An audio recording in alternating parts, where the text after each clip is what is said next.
Bonjour, c'est Claire. Aujourd'hui, je vais vous présenter les cartes lumière de Lise Bartoli, illustrées par Lucie Yonnet.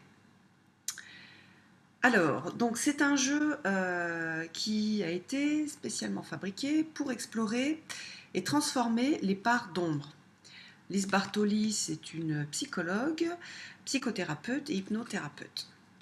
Alors, tout d'abord la boîte. Donc, c'est une boîte rigide en carton. Donc ça, c'est agréable. On peut ranger les cartes sans les abîmer. Il y a un livret très épais qui permet d'écrire les cartes. Et puis, donc, nous avons les cartes en elles-mêmes, qui sont des cartes avec un dos qui est très joli, avec des petites étoiles, j'aime bien. Brillant, c'est du doré. L'épaisseur des cartes,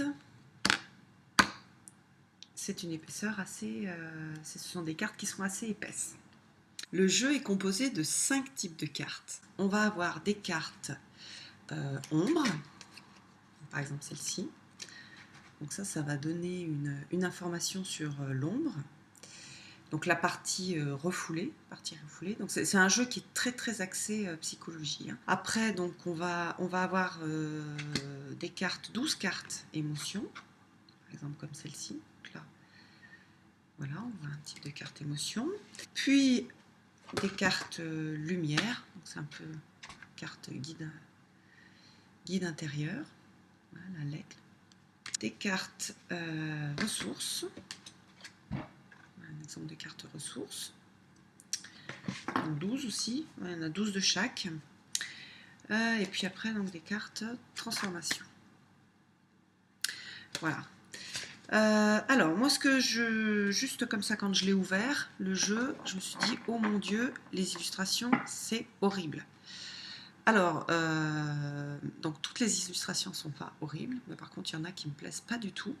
Je les trouve pas trop... je trouve qu'elles n'ont pas tout à fait le même style, c'est-à-dire que entre une illustration, on va dire comme celle-ci, que j'aime pas du tout, j'aime pas ce style de dessin, et puis celle-là, par contre, que j'aime beaucoup, voilà, il y a une sorte de manque de cohérence.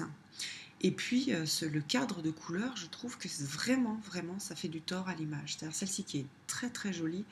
En fait, on ne profite pas du tout de la beauté de l'illustration parce qu'on a ce cadre de couleur. Alors après, je me suis dit, bah tiens, les cadres de couleur, c'est chouette, ça va permettre de repérer les 5 types de cartes. Eh bien, pas du tout. En fait, c'est aléatoire. La couleur autour est aléatoire. Et donc, par exemple, non, toutes les ombres ne sont pas rouges. Il y en a des rouges, il y en a des... Bon, celle-là, on a l'impression qu'elle est rouge, mais elle est... Voilà, par exemple, une autre ombre, hop, celle-ci, elle est bleue. Bon, voilà. Alors ça, vraiment, je trouve dommage, parce que les cartes, d'abord, sont difficiles à classer. C'est pas visuel, c'est pas rapide. Bon, c'est quand même noté dans le coin, hein, on voit dans le coin, là, c'est noté ombre. Mais voilà, donc c'est pas évident. Les cartes aussi ne sont pas numérotées, il n'y a pas de numéro. Donc quand vous allez les chercher dans le livre, eh bien vous mettez du temps, et généralement on est dans une société où on est pressé et on n'a pas envie de passer 3 heures à trouver la carte dans le livre.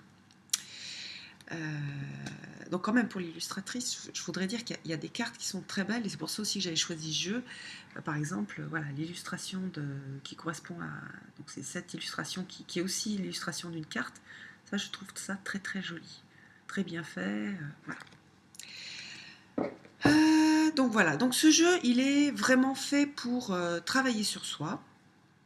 Il ne fait pas du tout ésotérique, donc tous les gens qui en ont marre des fées, qui ne veulent pas travailler avec des fées, avec des dessins un peu heroic fantasy, je pense que ces gens-là vont se retrouver dans ce jeu. Et puis c'est un jeu qui peut être utilisé par des thérapeutes aussi, parce qu'il est relativement donc neutre au niveau des dessins. Moi, le gros point positif que je trouve, c'est que on sent que derrière, il y a un travail de psychologue, donc c'est très bien fait, les 12 cartes d'ombre sont bien trouvées au niveau du thème.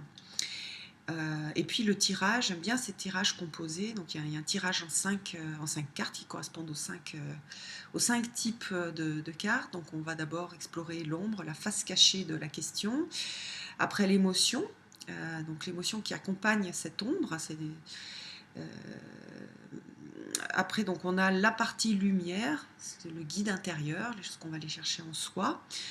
Les ressources, le potentiel inexploré, inexploité jusqu'à présent, et puis enfin une carte transformation. Donc ça c'est très bien, c'est très bien fait. Donc voilà, après avoir fait un tirage, je suis beaucoup plus positive sur ce jeu-là. Mais disons que la première vue du jeu m'a vraiment rebuté. Je me suis dit, oh c'est quoi ces cartes? Surtout qu'il y a des cartes, je trouve, qui sont difficiles. Alors c'est vrai qu'elles sont faites pour faire remonter des émotions, pour aller chercher l'intérieur. Néanmoins, j'aime pas cette façon, voilà, j'aime pas cette façon d'illustrer. Après, on a d'autres cartes qui sont très sympas. Hein. Celle-ci, elle est sympathique, elle est jolie, enfin, elle est bien faite. L'illustration me plaît.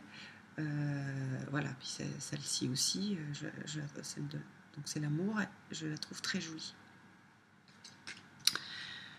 Voilà, après, c'est sûr que les cartes ressources sont beaucoup plus belles, sont plus lumineuses que les cartes ombres. Mais bon, elle a su quand même faire des... Enfin, il y a des cartes ombres que je trouve beaucoup mieux. Celle-ci, par exemple, elle me plaît beaucoup, elle me parle. Et sans avoir un dessin qui est trop... voilà, qui ne correspond pas à ma façon de recevoir les choses. Je trouve que c'est beaucoup moins violent, mais ça va quand même chercher à l'intérieur. Eh bien, j'espère que cette vidéo vous a plu, qu'elle vous a intéressé, et je vous donne rendez-vous pour une prochaine vidéo où je présenterai un tirage. Bye bye!